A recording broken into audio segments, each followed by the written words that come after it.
All right, as we await everyone, the White House briefing, that's about to get underway momentarily. I want to bring into the conversation former NYPD Commissioner Bernie Kerik and former CIA officer Buck Sexton. Bernie, starting with you here, the fact that he was targeting Port Authority, which connects to tunnels which go to Times Square, why did he choose Port Authority in your view? Well, first of all, we're glad that him and his device was pretty much a dud. Yeah. Right? Why does he pick Port Authority? Why does he pick Times Square? You probably have between 500,000 and 1 million people that will go through that hub on any given morning at that time.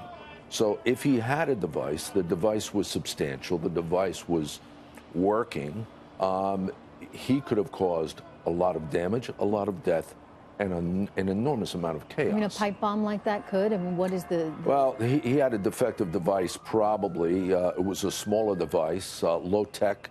You know, I've heard reports 5 to 8 inch pipe bomb. It's not that big of a device. The way he had it strapped to his body. You know, this guy probably picked this stuff up out of Inspired magazine or somewhere else.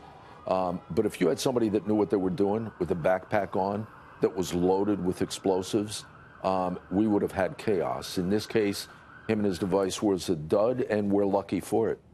He's been here for 7 years, Buck. He's from Bangladesh. As Bernie says, he may have picked up how to make this device from something like Inspire, which is the ISIS magazine. So from the perspective of the CIA, in terms of what the CIA is trying to do to go after these guys, I mean, it seems to me you should maybe have a list of anybody who has a subscription to Inspire magazine or a login or somehow can you know when they go on the internet and they're looking at this? Because, you know, while we're all for privacy, we have a reality going on here as well. What is the CIA doing? Well, Trish, law enforcement and intelligence agencies are trying to monitor jihadists as best they can online. But as you know, it's a very big internet. There's a lot of people running around who are involved with jihadist propaganda, as well as those who are just doing research on it or trying to understand it better themselves. We don't know if he was radicalized in Bangladesh or if it all really occurred when he was here on U.S. soil. That's a really important question that I think law enforcement investigators will be able to answer in the days ahead. That will certainly tell us something about what maybe could have been done here to prevent this attack. But Trish, you know, I know there's a sense that we're all breathing a sigh of relief because nobody was killed and nobody was even seriously injured in this event. But this was an attempted suicide bombing in the heart of New York City in the holiday season. So it's a reminder to all of us that the threat is very real. And this is what we've been expecting for a while based on what's appeared in Islamic State chat rooms. They have been saying, hit America, ISIS adherents, hit whomever you can that is one of our enemies over the holidays. And they've even, as we know, posted things about Times Square and Christmas specifically and explosives. So this is what happens when you have enough adherents around the world that are willing to go out and be self-starter terrorists. I mean, look, what do we do, right? Bernie, you know New York City well. You had to keep New York City safe. What can law enforcement do right now to make sure that a guy isn't successful doing this? Well, look, they're doing the best they can. First, this is New York City. You have more investigative resources, more intelligence resources than any other municipality in the country. They're constantly working with the FBI Joint Terrorist Task Force, the FBI, the State Department, the CIA on who's coming in. Well, look, you're not going to get everyone. You know, the unfortunate thing is it's impossible. You're just not going to get everyone. Fortunately, this guy was less effective, but Buck is right. I mean, you've got to stay vigilant. You've got to, you know, nobody should be surprised by this. When I got up this morning and I got the text, you know, that this happened, nobody should be surprised. This is going to happen. They promote it on a daily basis.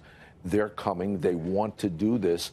And unfortunately for us, we're a substantial target. What does it gain them, Buck? Why do they want to do it so badly other than the bragging rights of how many Americans they killed? What is the goal here? Attention?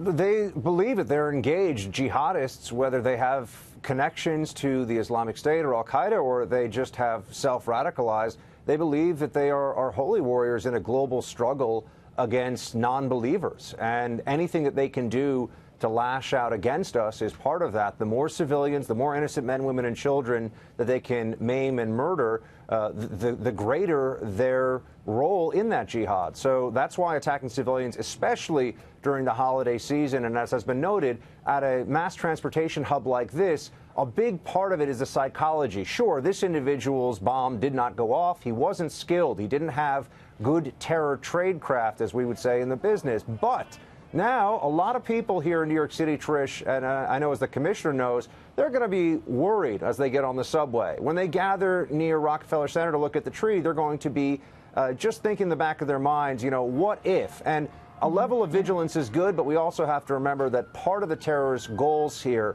one of their major goals, is to keep us in a constant state of fear, anxiety, and to make us change our daily routines. I want to point out to both of you that our own John Roberts is reporting that this terrorist came into the United States of America via the chain migration system. The chain migration system. In other words, if you are from Bangladesh and you got family members that you want to bring over from Bangladesh, we don't care whether or not those people are qualified to be here, whether they even like America or want to be Americans.